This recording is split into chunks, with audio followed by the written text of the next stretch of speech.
Здравейте, приятели! Днес ще ви покажа как да се направите гювеч балансиран при това, който е подходящ за цялото семейство, с продукти, които са консумирани традиционно от българите, но пък не са подходящи за ежедневна консумация за човек, който иска да контролира теглото си.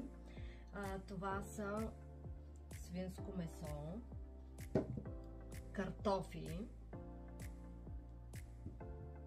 и домати от буркан, което е от домашно производство, морков, лук, чушка, магданоз.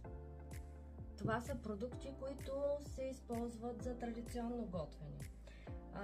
Всички, които спазват някакво здравословно хранене, знаят много добре, че това не е подходящо за всекидневна консумация. Първо, това е готвена храна, която не съдържа почти никакви ензими, но въпреки всичко, ако ние добавяме допълнително количество ензими, аз използвам тези храносмилателни ензими, които са ми любими и не изпитвам никаква тежест в стомаха си след храна. Храната се разгражда сравнително по-лесно. Месото е трудно за разграждане и усвояване от организма ни на храна.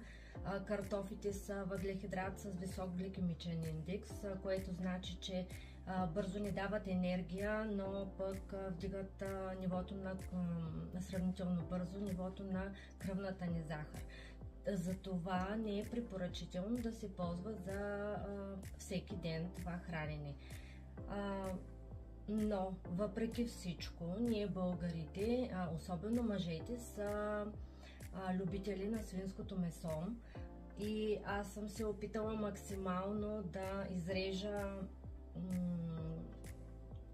мазнината от месото и съм почти постоянно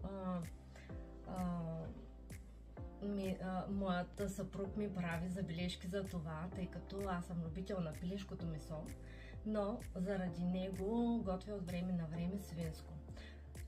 И се опитвам да го балансирам. Това е много добре, тъй като цялото ми семейство хапва балансирана храна. И така ще започна приготвянето и ще видите крайният резултат. Морковите и чушката